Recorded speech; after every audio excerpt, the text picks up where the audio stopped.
অন্তরের কথা কি? এবার একটু ব্যাখ্যাতে যাই। অন্তরের কথা বলতে যেটা অন্তর ছাড়া সম্ভব নয়। আমাদের রবকে, সৃষ্টিকর্তাকে, বিধানদাতাকে, আইনদাতাকে, রিজিকদাতাকে, আল্লাহকে কি দেখেছেন? এই যে সালাত করতে আসছেন, কাকে খুশি করার জন্য? কার ভয়ে? আল্লাহকে কিন্তু দেখিনি, অন্তর থেকে মেনে নিয়েছেন। অন্তর থেকে কি মেনে নিয়েছে, এটা হলো অন্তরের কথা। আল্লাহ রাব্বুল আলামিন বলছেন, ওয়াল্লাযী জাআ বিস-সিদকি ওয়া সাদ্দাকা বিহি উলাইকা হুমুল মুত্তাকুন, যে সত্য নিয়ে আগমন করেছে, সত্যকে সত্য বলে মেনে নিয়েছে, স্বীকৃতি দিয়েছে, তারাই মুত্তাকি। ইন্নামাল মুমিনুনা আল্লাযীনা আমানু বিল্লাহি ওয়া রাসূলিহি সুম্মা লাম ইয়ারতাবু, সূরা হুজরাত 15 নম্বর আয়াত। আর আগেরটা হলো সূরা জুমার 33 নম্বর আয়াত।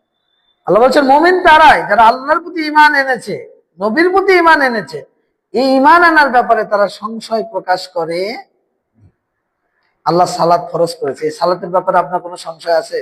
যাকাতের ব্যাপারে, সিয়ামের ব্যাপারে, সুদের ব্যাপারে, হারাম ভক্ষণের ব্যাপারে, আল্লাহর আনুগত্যের ব্যাপারে, প্রত্যেকটা বিধান আপনার কি কোনো সংশয় আছে? যদি আপনার মধ্যে সংশয় থাকে তাহলে আপনি মুমিন না।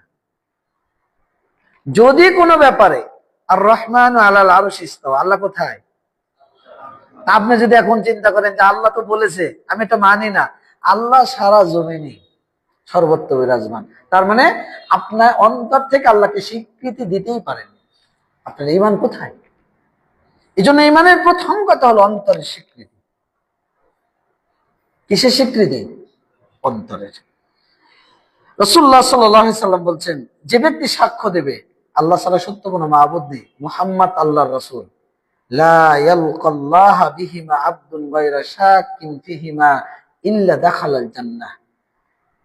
কেউ যদি এই সাক্ষ্য নিয়ে আল্লাহর সাথে, এই অবস্থা নিয়ে, অন্তরে কোনো সংশয় নেই, এমন অবস্থা আল্লাহর সাথে সাক্ষাৎ করে, নবী বলছেন দাখালাল জান্নাহ, ওই ব্যক্তি জান্নাতে প্রবেশ করবে। সুবহানাল্লাহ।